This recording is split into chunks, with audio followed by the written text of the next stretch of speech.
Group from the CC France Chine. We are very happy today to have our guest speaker, Rachel Daidour.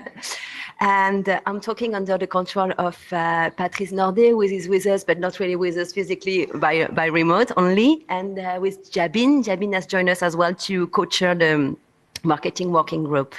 Today, we're going to talk about the new marketing practice that have emerged from the COVID-19 crisis. It has been very important to see that technology has been a key enabler during this crisis, and that many companies have accelerating their digital transformation. So today with Rachel, she's going to go into details and talk to you about what she has seen on the market and how she's working with her clients to tackle this crisis and to stay close to their clients and customer. So Rachel is a good friend. I mean, I've seen her in China for a long time. She has been there for more than 10 years, I think, having different hats, having her own company, and now she's the general manager of Faber Novel China. She's advising many multinationals company about their marketing and strategy here on this very particular market. So the floor is yours, and we have the ability to have some questions. So if you have any question, you can put them on the laptop. I mean, on your laptop, and I will ask the question at the end after Rachel's presentation. Yeah, thank you. You're welcome. Thank you very much. Good morning. I'm super happy to be with you today, and thanks, Alex, for inviting me. We're going to talk a bit about, is this working better now? Can you hear me? Is this working better now? Okay. So, seems that we may have a lag. It's working better now? Okay. Okay, great. Don't hesitate to leave comments if things are not going right. Alex is on them, so I don't speak just to the void. Hopefully you guys are still there. So I have about half an hour presentation to discuss a little bit how we've seen a new social media landscape emerge and e-commerce practices emerge from the crisis. So I think we've all heard, obviously, a lot about COVID-19 since January, with 80,000 people infected in China and now 400,000, crazy number, in the West. We've spoken a lot about the sanitary aspect, but also about the business impact. And maybe in order to set the stage, a couple of points I wanted to make before we go into that is a little bit about China digital market itself. As you guys most probably know, China is the most digital connected country globally, first e-commerce market that is bigger than the 5 biggest e-commerce markets in the world. But it's not only the biggest market, it's also the most mature. About 1/3 of the overall retail in China is happening online. And it's becoming mobile only, with 98% of netizens connecting from their mobile. And it has a very unique digital ecosystem with Baidu, Alibaba, Tencent, ByteDance that are exclusive ecosystems and that are really leading the innovation in China, not only by innovating themselves, but also through investment, because nearly half of the venture capital investment in China into startups is made through vehicles that are controlled by BATB. In comparison, this is about 5% to 7% in the US with the GAFA. So we see like the impact of the BATB actually a lot greater than GAFA's on that front. And social media is a huge part of time spent on internet in China. About 35% of mobile time spent is spent on WeChat. And if we add the other Tencent ecosystem, we have 50% of mobile time spent that is on Tencent ecosystem. Millennials spend about 2.5 hours per day on social media, which is 50% more than their American peers. It was quite intense. And so in this context, we really wanted to understand and to look at how this unprecedented sanitary crisis has impacted the Chinese social media landscape and e-commerce. So we'll look at these and what has changed and what has brand put in place in order to react to that. And I'm showing you a quick visual recap of the evolution of the situation in China with the increase of the number of cases, which started with the first case in December in Wuhan, And it was announced in December 30. And up until, honestly, for me, for example, up until Chinese New Year, it was more of a rumor. We were seeing that evolve, but not really taking the seriousness, understanding the seriousness of the situation, I guess, until Chinese New Year, where the government started implemented some measures. And in January 23, quarantine started in Wuhan and in many cities around China, up until March 2nd, where some of the cities gradually reopened. So we're looking at about a month of confinement for a lot of China. It's really strange to see all this on a graph because we were there and we were, living this. And I feel like, yeah, it's a bit surreal to look at this on a graph, but that's a bit how it happened. So during this 1 month, a lot of companies were working remote and a lot of people were spending a lot of time at home and often alone. And we're seeing that industries have been unevenly impacted. The closing of public spaces and confinement has really redistributed the cards. If we look at online travel agent and particularly Ctrip, our partner, which hold 70% of market share, they had virtually not only zero sales happening during that period, but also had to refund a big part of their previous sales. And if we look at short distance travel, obviously taxi, bus, Didi, all of them stopped. People weren't moving anymore. Hospitalities, some friends in the hospitality industry are sharing that they had, 90% occupancy rate before Chinese New Year, basically brought back to 0%. Restaurants closing, government forbidding gathering and alcohol serving still in Hong Kong now. And retail with food traffic plummeting, shopping malls closing, adjusted working hours, and of course the difficulty to get staff back into the stores. But what we're very interested in at Faber Novel is looking at digital topics. And actually we've seen that a lot of online and digital services have somewhat grown during this situation. And one of the first ones that we're looking at is gaming and entertainment, had been huge with extended holidays and boredom at home. E-commerce and particularly food delivery, a company like Rema, Fresh Hippo, Alibaba's O2O new retail initiative, which has about 300 stores in China and is doing 75% of their sales through the app, has actually been recruiting massively during this period.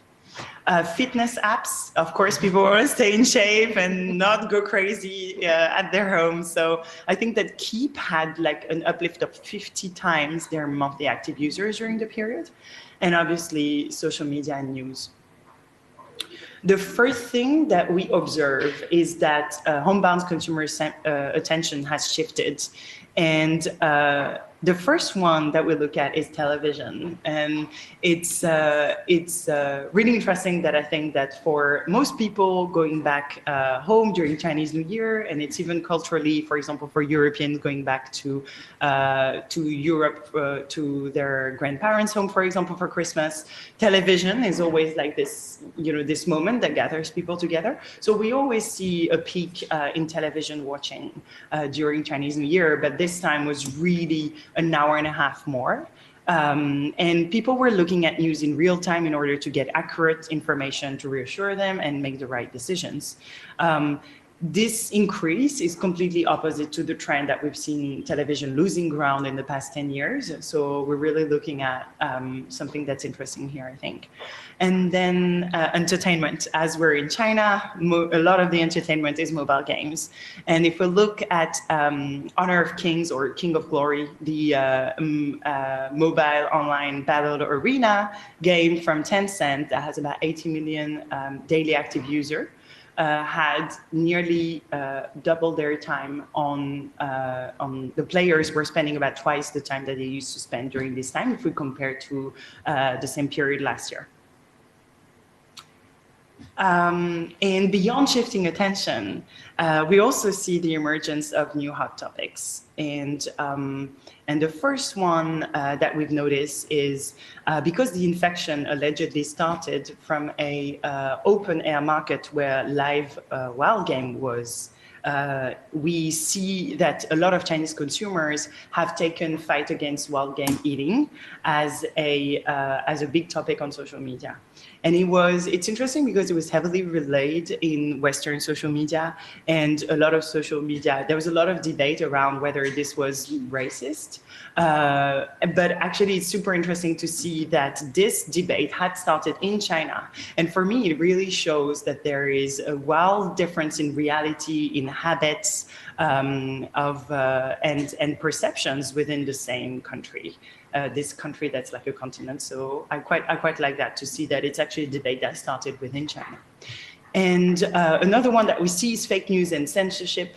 There's a really interesting dynamic, as you guys know, about what can be shared and what can be discussed on social media.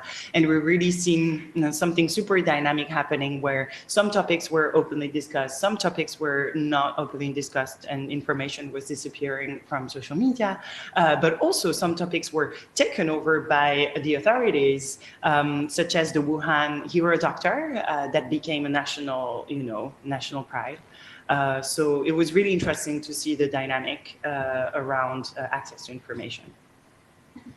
And another topic that's really interesting is quarantine boredom.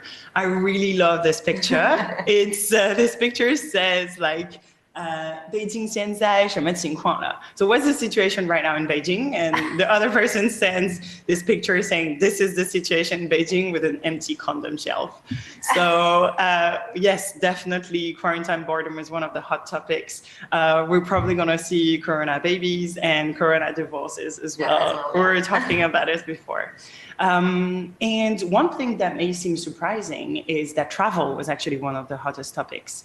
According to some data that we have got in March from Ctrip, the volume of travel-related conversations right after the outbreak has exploded by 8 times. So probably because you can't do something, then you really, really want to be doing it. And it still hasn't returned to their pre-outbreak levels. And travel guidance accounts for about half of the share of conversation. And Ctrip has been already anticipating for a rebound, and they've received more than 200 million traveler interest in pre-booking, particularly for October holidays. We just published a white paper about the recovery route from Ctrip that we can share later. There's some really interesting insight that is pretty hopeful. And what I'm very, very impressed with is the agility and the creativity of Chinese business. Those hot topics, and particularly quarantine boredom, were immediately captured by platforms, by KOLs, and by users. And Douyin, that I'm sure you know, which is part of ByteDance ecosystem. I really love this app because I feel it's one of the only Chinese apps that's really managed to become really, really global. It was one of the most downloaded apps globally for a couple of weeks.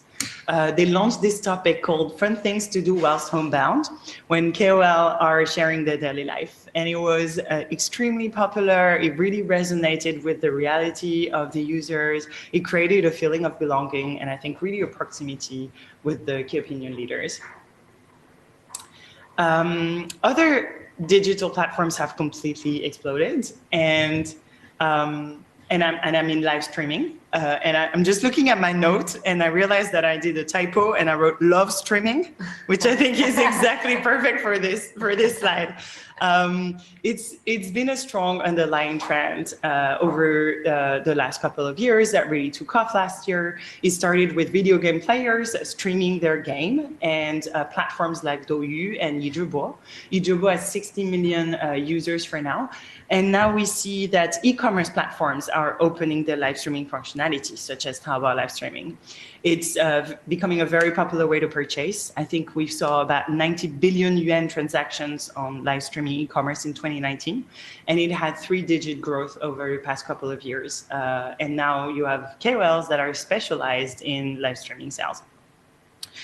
We see live streaming entering offline stores that we will cover a little bit later. Tmall and Taobao ecosystem. So as you know, Ali ecosystem accounts for about 80% of China's e-commerce. And we've seen about half more merchants open Taobao live stream accounts at 11.11 last year. So it's really been accelerated immensely last year at 11.11. And the final one is Douyin. We can't speak about live streaming without mentioning the absolute star of this exercise, which is Li Jiaqi, Austin Li. So I'm just going to show you a video. Carefully, it's a little bit intense. We've had to reduce the sound for that video because it was too intense, just to give you a feel about how it looks and how Li Jiaqi is doing it.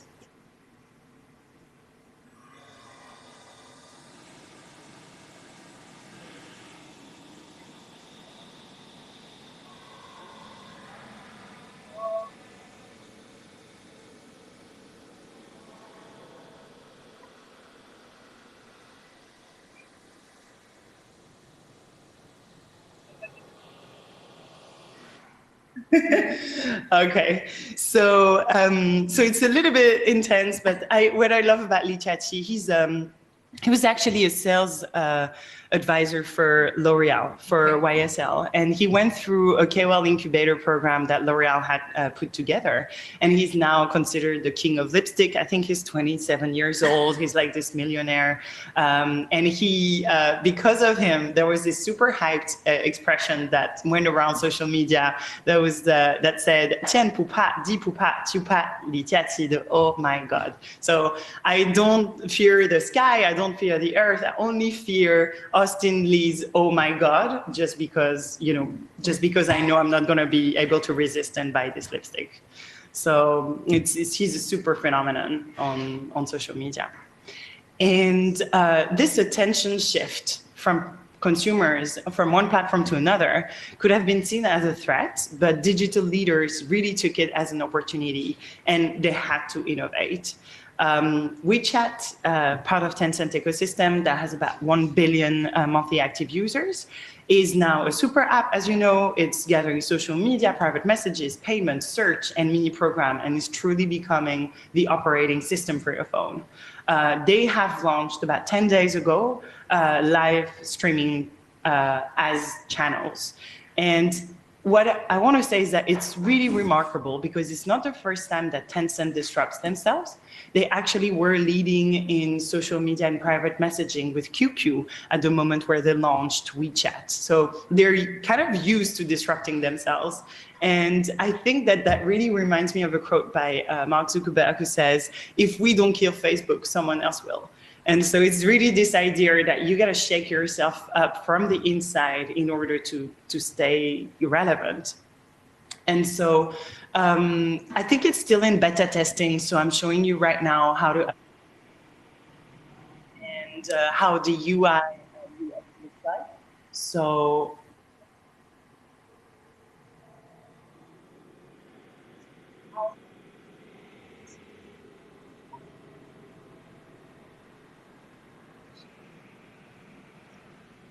more open. So, on your WeChat moment, you can only see the comments and the likes and the moments of your own contacts, whereas this one is really user-generated and KOL. I don't know anybody that's posting on channels, but I still can see.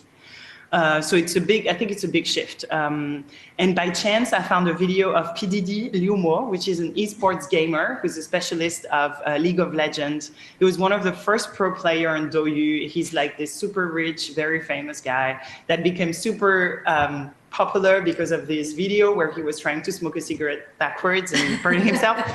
So what we are seeing right now on channels is that the traction is not so crazy. They're still working on the recommendation algorithm. It's mostly user-generated content and KOL, but some brands are starting to experiment. Another platform that has really strongly reacted with the opportunity that they saw arising is Sina's Weibo.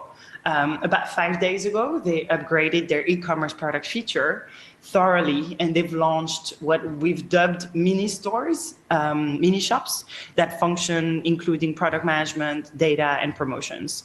And I'm showing you Li Jiaqi's mini store.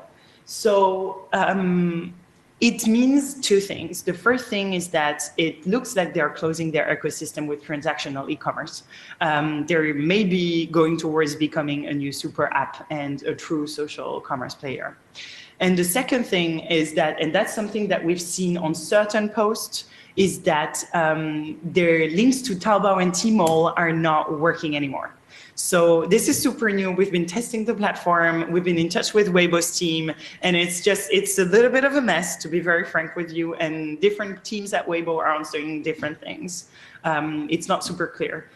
Some links are disabled, some links still work, depending on when you enter. If you enter from a promoted post, it might not work. If you're entering from the space that they have allocated for mini stores, that might work. It's still linking to Taobao and JD. And yeah, so what I really recommend if you are leveraging Weibo for e-commerce is, first of all, go back to all your lists and test your links. If you are planning some ad spend to drive traffic to your e-commerce, whether it's JD or Tmall, just double check whether it can really work and for how long. Otherwise, you might be, spending media buy for a dead end. And finally, have your agency follow up on a daily basis on the situation and explore what mini stores could do for you. So we've seen how consumers have shifted their attention. We've seen how platforms have reorganized. Now, how have brands reacted? I'm sure that you've heard about the Dolce & Gabbana scandal last year.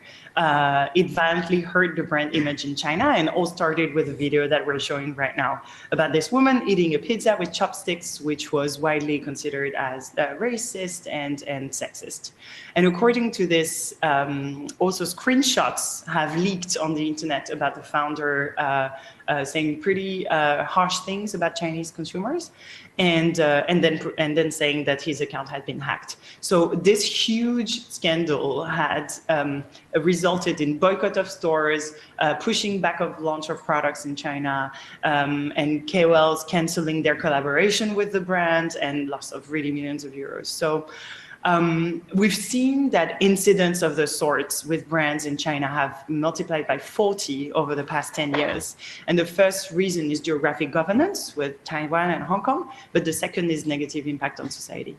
So in times of crisis, like we've seen with COVID-19, consumers are particularly sensitive, and concrete signs shown by brands have a disproportionate impact in positive and in negative, and will be widely debated on social media.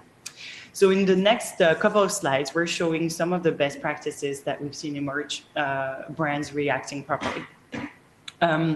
Winning over Chinese consumers' sense of patriotism on the PR side, on the public relations side, knowing the worry and sensitivity over this period, luxury brands have mobilized with donations, such as our client Richemont, LVMH, and others, including Chinese companies like Tencent and ByteDance that have donated huge amounts. We also see cosmetics companies that are producing and donating disinfectant in place of perfume, for example. And we've also seen brands publishing encouraging messages, such as Gucci, that we see on the right. I think the effort and the personal touch and the personal attention really resonated with Chinese netizens, and it's really unleashed a lot of positive comments. And it's a very, very simple gesture, very simple thing. A second approach was to adapt their content planning. And we speak a lot about customer centricity, but most brands are really a bit blind and deaf to what's happening on social media. The crisis happened in the middle of crisis was Valentine's Day. And I don't know, for myself, I spent Valentine's Day by myself on a video call, which was a little bit weird. But so that was the reality for most people, right?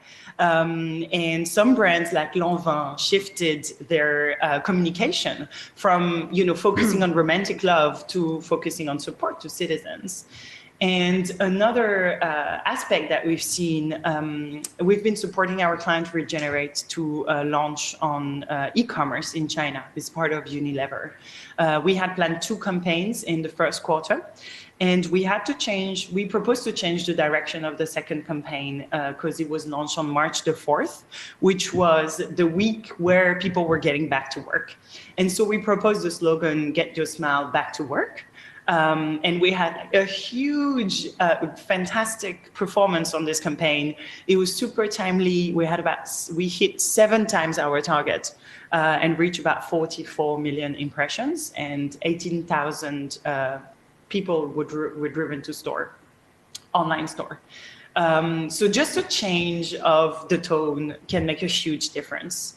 And what we're seeing is that those brands are positioning themselves positively. They are using empathy to connect with users. And what it means is that they're really preparing for a rebound. A third strategy that we see is offline store turning into live streaming studios and store staff into live streamers. I'm showing here 2 examples that are I think pretty radical. The first one is Forest Cabin, which is a Shanghainese skincare brand that is using all natural products from all around China. Their off-live sales were cut by 90% compared to Chinese New Year last year. And to compensate, the brand has started live streaming on Taobao with offline sales assistant promoting the products. And it really, really saved the company from bankruptcy because it achieved a 50% increase year-on-year growth in February 2020. And 90% of those sales were happening from online. So we really saw a company and a sales company that was able to completely shift their model around simply using live streaming platforms. And my favorite examples is Tax, one of the trendiest nightclubs in Shanghai. And I know that some of the people that are on this webinar are spending a lot of time in this club.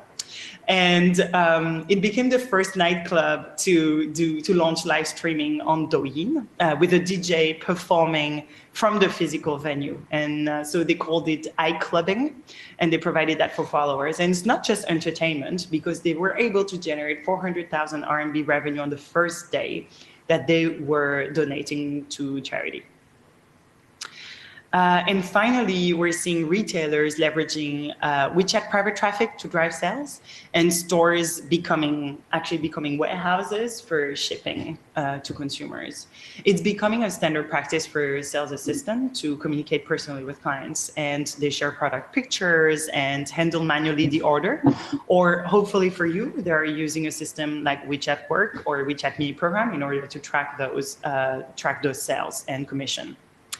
On the left-hand side, you'll see the brand Neiwai, which is a digital native vertical brand. It's really the new phenomenon of premium underwear, premium Chinese underwear, that's been promoting on their WeChat Moment. And on the right-hand side, you're seeing the Chinese shoe brand 73 Hours that's gathered its existing VIP customers into a private WeChat group. And sales advisors are sharing product info, special discounts, and limited time periods. So we see these initiatives have been further building up the brand's credibility, generating revenue, maintaining employment for sales assistants, and qualitative customer insights. In the meantime, customers were receiving real-time and one-stop service from group hosts, as well as connecting with fellow members.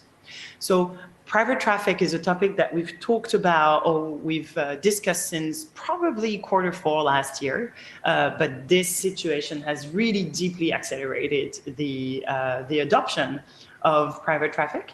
And what's it's an example I didn't put here, but in Shanghai, Max Mara was also using this technique, even though, to be honest, I'm not sure that Max Mara management was fully aware and on board with the situation, but it's more like, a growth hacking way that the sales assistant were finding in order to generate sales one way or another.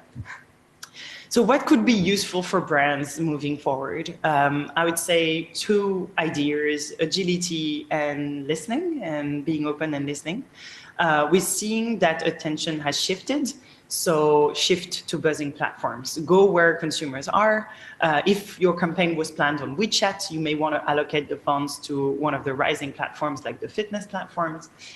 And maybe, well, it's a bit late now perhaps, but looking at the future, the next trend coming, you might be able to actually get better deals on those rising platforms. Tuning with consumer sentiment, listen to what's being discussed. Great tools for understanding what's going on social media is what's on Weibo and social listening platforms like LaVector. And finally, adapt your plan. Don't maintain an irrelevant plan if it's been done in a condition that's totally different. What you risk is lack of relevance and waste of investment and even huge backlash on social media for appearing insensitive in the worst case. Sometimes little marginal adjustments like tone of voice or the moment for posting something can really make a huge difference. And I really think that in our day and age, uncertainty is becoming the norm, and this won't be the last crisis that we see because the development pace is accelerating. And hybrid models have the ability to resist better to drastic changes because they can hop on one foot or the other with agility. And value is destroyed, but other value is created, and there are opportunities opening up. It's more about our ability to grab them. And I think that this crisis is definitely going to be transformative for most businesses, and it's more about which ones will be able to come out stronger. If you want to dig deeper into some of the latest trends about Chinese consumers or about platforms, we're publishing today a study with Ctrip about Chinese outbound travelers. Yesterday, we published one about COVID-19 on travel. Next week will be around Weibo, so don't hesitate to stay tuned. We're very active on WeChat and LinkedIn. And before I open up for questions, I want to thank our friends and partners at Keiwo, Walk the Chat, and What's on Weibo for their analysis and figures that are part of this presentation. And yes, that's my marathon, 33 minutes. Great. Wow. So I'm very happy to open for questions now. Thank you very much, Rachel. It was very insightful and interesting. Yes, to see how the landscape has being dramatically eaten by the crisis, and it has changed and innovate a lot. So we have some questions here. So first question is about the increase going on online gaming and live streaming. Does this increase translated in increase in income? Do you have some figures to share? Do you know if, the income have, Yeah, totally. So for mobile games and live streaming, I can say pretty strongly that it has. As for exact figures, I think I remember is 180% increase on live streaming in general, and e-commerce itself during this time, I'm pretty sure has increased, but I'm not sure about the exact amount of increase. But yes, definitely, that's actually a fantastic question to check out. Yeah, and another question as well about the conversion rate on the e-commerce platform. If you have any figures, maybe it's too early to say.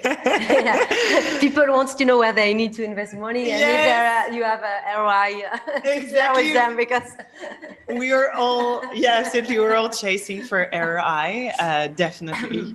And e-commerce platform transaction, I think it does depend on the items that were sold on e-commerce.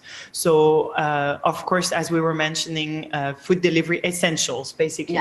Essentials, basically all shifted online and had, I would say, a very, very big conversion rate, whereas things that were considered a little bit less essentials was more around, browsing and wish listing and preparing for when times were coming better.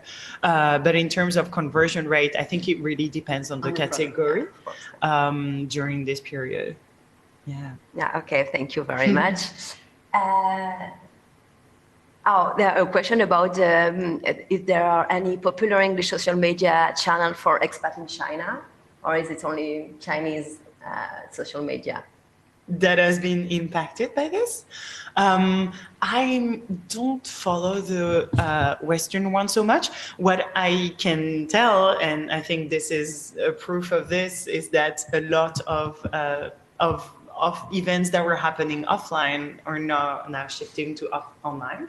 And that's the case with the CCI here today, where we would have definitely hosted this on offline, and it's all become online. We see events and gathering, networking going online. We're seeing mostly, of course, meetings going online, workshops going online, and training going online. So those are, I think, how a lot of the companies have really shifted. And we're involved in many projects around upskilling with our clients. And we've actually been able, with one of our pharmaceutical clients, to shift a program that was based on learning expeditions where, delegations were traveling all around the world, to something that was from 80% offline to something that was 80% online. And so we've been experimenting with different tools to, to run projects collaboratively online, to learn together online, to synchronize and to connect and to engage online. And it's a very interesting experience. And so far, because everybody's confined in Europe, engagement rate is really, really high.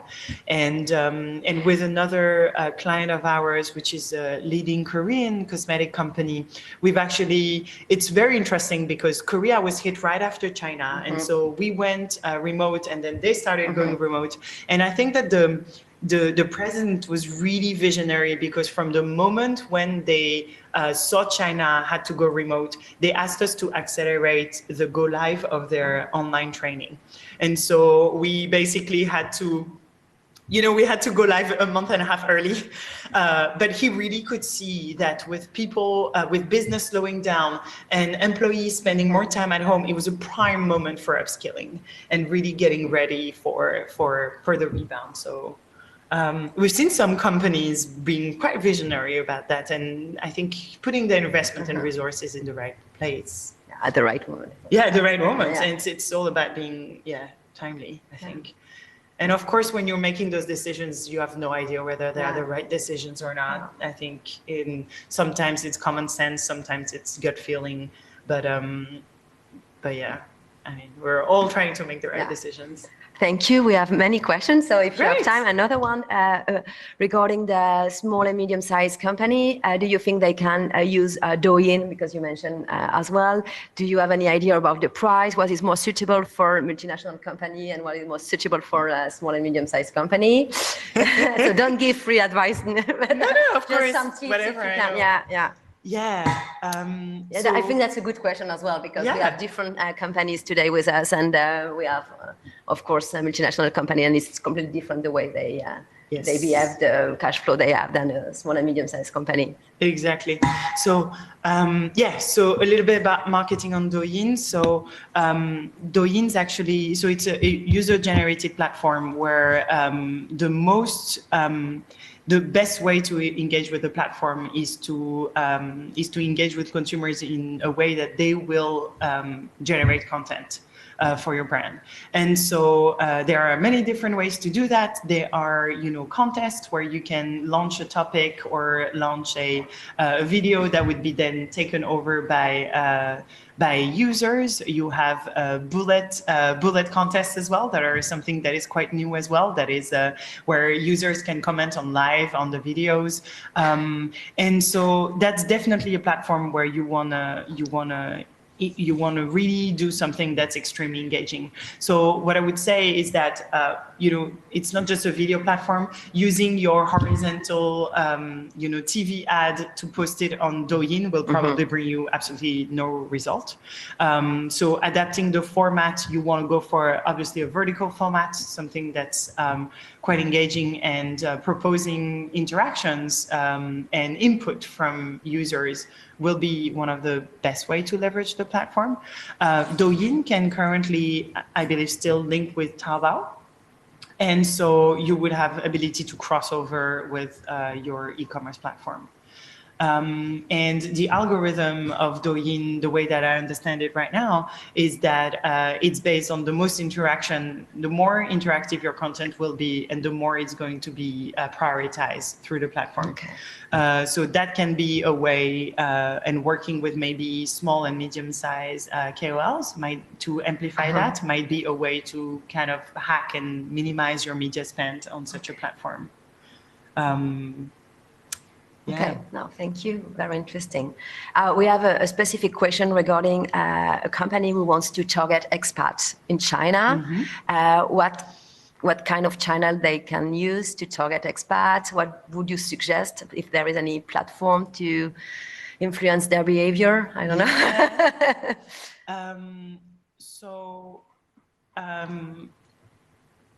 I'm sure you have a fantastic reason why this is your target. Only target expats. Only target expats. I'm pretty sure it's a very good reason. Yeah, because there are less expats, right? And then I think I don't have the numbers, and maybe the chamber has the numbers, but with the recent situation, I think I wouldn't be surprised if the number of expats has drastically. I have a figure, but it's only for school. I heard that 40% of kids won't be back. 40% of kids in international school. Yeah, that's just an idea. So 40% of kids. That means, I mean, expat families. Yeah.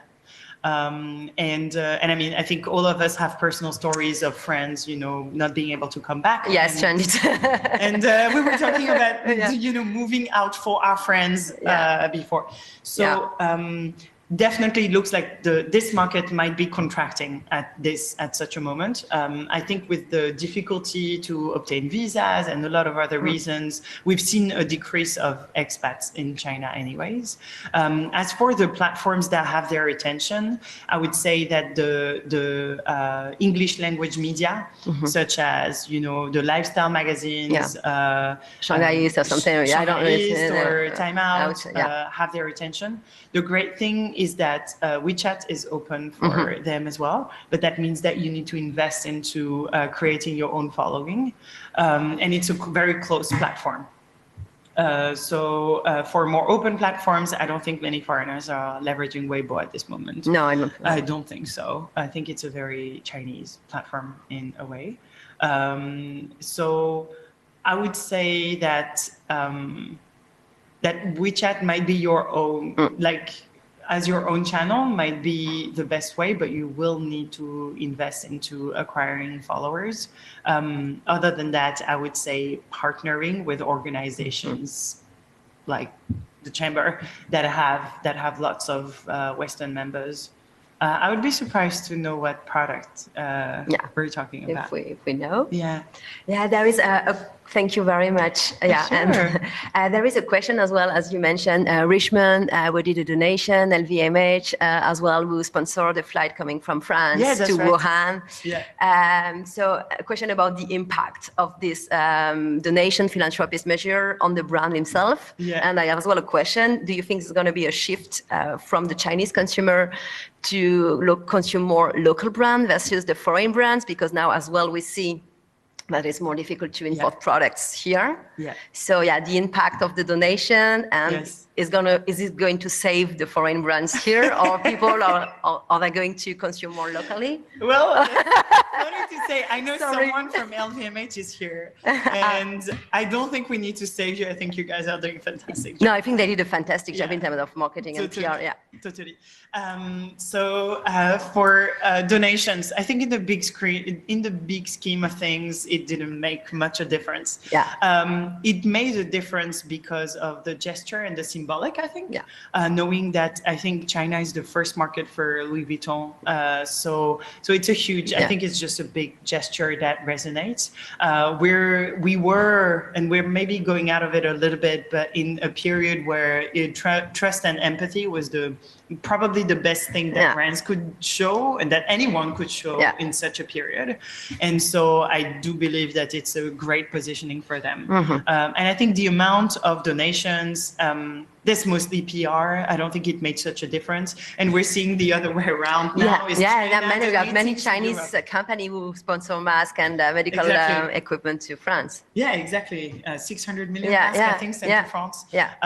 So it's interesting because now it's becoming really diplomatic and geopolitical. Yeah, exactly. So and brands and groups like LVMH and Richemont and Kering, these kind of groups are, very intertwined with the fate of China and with Chinese consumers, not just in China, but also cross-border shoppers and travelers and residents outside of China. So it's not just China market, it's Chinese consumers for them.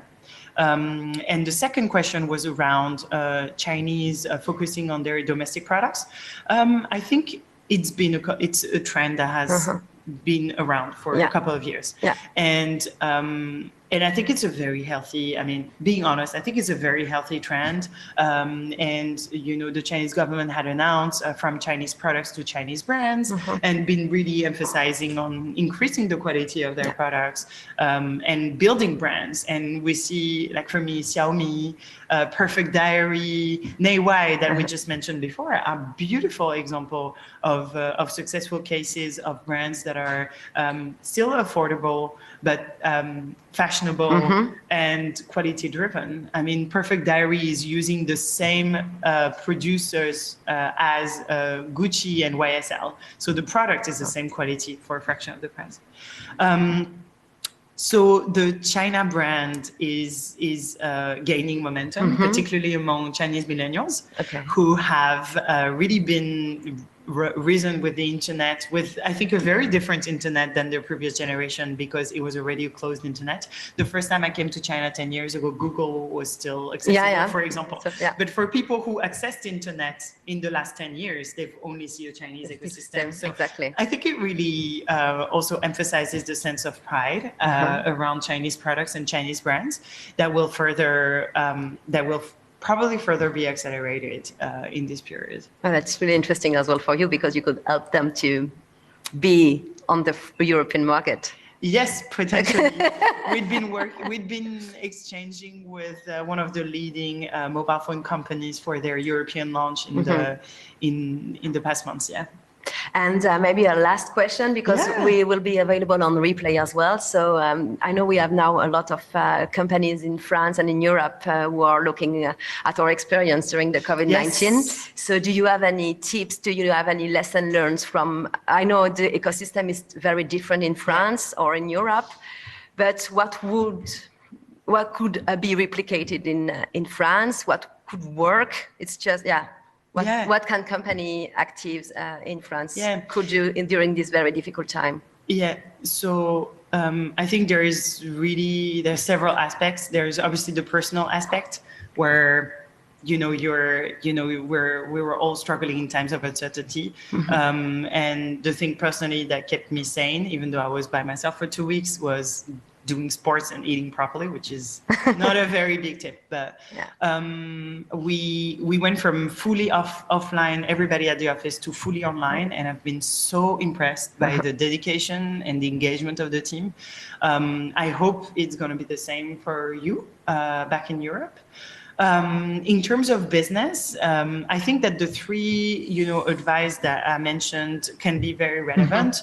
Shifting to platforms where people are looking, and if we look at Europe, I'm not surprised if we see the exact same trend. Food delivery, fitness apps, conferencing, online conferencing. Those ones are bound to boom. Yeah, even e-learning and everything. E-learning, those are bound to boom. So if you're looking for media investment, maybe look at shifting this media investment into those platforms. Stay close to what people are discussing and leverage that and use that with empathy to connect with what's going on on the market. And if you can already get this and really review your plan on a regular basis, the situation is evolving extremely fast. And what was true, 10 days ago may not be true. So I would say shorten the timeline of your plans and make, instead of monthly plans, make 2 weeks plans or even weekly plans that you iterate on and that you adjust. Because the situation is shifting very fast. Yeah, it's evolving a lot. Very evolving extremely fast. So you're quite positive for the future here in China? I'm very positive as a person. And optimistic. So I'm very optimistic as a person. there are signs that are showing that we may be facing a second wave, but I think that we are more ready than we could ever be. And morale seems quite high, and we're seeing some signs of recovery anyways. So I'm personally quite hopeful for that. And it's going to be a transformative journey for sure. I think it's not about whether we can stay the way we are. It's about how we can transform to become our better self through this, I think. Thank you. Very nice conclusion. Thank you very much, Rachel.